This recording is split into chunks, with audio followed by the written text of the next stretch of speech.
Marlene, Bryant.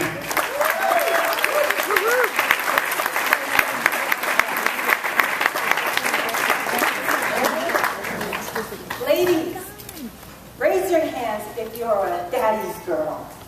Yay! Yeah. Woohoo! Unlike you, I'm a mama's girl. I was the last of my dad, from my mom and dad. I stuck to my mom and not my dad. It doesn't mean that I didn't love my dad. I love my dad. In fact, I still do. But my mom, she was the biggest influence in my life. Mr. Contest Chair, dignitaries, fellow Toastmasters, welcome guests. My dad was named Joseph Emmanuel Bryant. He was born in a family of 6 boys and girls in Jamaica. His dad loved the letters J, and so did his grandmother. So most of the kids were named J's. Joyce, Jabez, Joseph. I guess they had a thing for the letter J. When I was 2 years old, my dad would put me on his shoulders and walk around. I always thought he was so tall. It wasn't until I was in my teens that I realized he was 5'7". My dad died, and I was reflecting on his life. And I thought about it. He left me a lot of legacies, a lot of life lessons. He didn't go to high school. He decided to be a carpenter. He was really, really great with his hands. He knew how to make chairs and tables and cabinets. He was very artistic. He made great carvings out of wood. Some of them were beautiful, some of them kind of strange when I looked at them, but I always admired them. He was also a great painter. He would put sand in the paint and made it rough so you could feel the texture of the painting, or he'll crumple up the newspaper and paste it down on the painting to give the image that two-dimensional effect. He was awesome like that. My brothers, they got his talent for painting. My sister and I, well, we're lucky to make stickmen, if anything. My dad also loved music. I remember him mostly for his music. Before the age of CDs and MP3 players, my dad would put on a record on the stereo and dance around the house. Most of us kids, we love to dance and play music because of my dad. My dad also loved to dance and cook. So he'll marry the music with the cooking. Don't get me wrong, my mom is a great cook. In fact, most of my friends are my friends because they love my mom's cooking. I'll be honest with you. But my dad could hold his own in the kitchen. Whenever I came over, he would make my favorite dish of his. Peppered shrimp, hot peppered shrimp. I can still taste it now. Now that he's gone, my mom tries, but she still can't get it just right like him.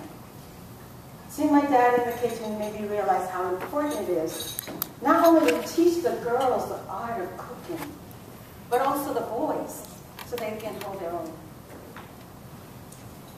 In Jamaica, we live in a big yard with my uncles, aunts, cousins, grandmother, the whole lot of them. Naturally, the women were the caretakers for the family.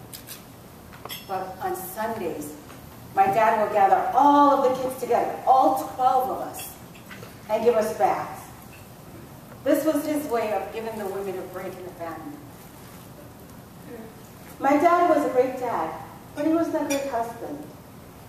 He and my mom fought a lot. I remember the terror and the crying when they would fight. It was because of this fighting that my mom left my dad and came to America to start a new life. 3 years later, she divorced him. She left us with him because she had to. Imagine, 4 kids, 6, 8, 10, 12. What a handful. I recall one time, he found that we had left the empty jar in the refrigerator, and he demanded, "Who emptied this jar? Who left that empty jar in the fridge?" you know us. Not me, not me, not me, not me. My dad was so mad, he screamed, wait a minute, I thought I had 4 kids. Now I found out I have 5, and one of them is named Not Me. Wait till I catch him. Of course, we were very perplexed. My dad also tried braiding my hair once. That was a disaster. I was so embarrassed. I didn't want to go to school. I didn't want to go out of the house. I didn't want anyone to see me. Eventually, my brother, sister, and I came to America to be with my mom. My dad would visit on and off. Finally, he got his permanent visa to stay in this country. I didn't have enough room in my house for him to stay with me. My mom agreed for him to stay in her house, as long as he stayed on the west side, and she and my sister stayed on the east side. It worked out perfectly. My dad was a diabetic. My mom and my sister kept him on track with his medicine. He was also able to help out around the house. One day, after his 70th birthday, my dad was rushed to the hospital. He was complaining of immense pressure in his chest and difficulty breathing. After several tests, they discovered that he had a rare form of cancer and it spread throughout his body. They did everything they could for him, and then they recommended that we take him to a hospice. My mom worked for the hospital. She was able to get him transferred to the hospice associated with the hospital. I spent a lot of time with my dad there. We grew closer together. He would listen to gospel music to make him rest. I learned a lot from him during that time. It was really awesome. My dad, he did give me a lot of legacy. He was a great listener. He taught me that to listen to others and speak less. It shows how much I cared about them. He also told me life was too short not to pursue your dreams. That encouraged me to join Toastmasters. I always wanted to be a speaker.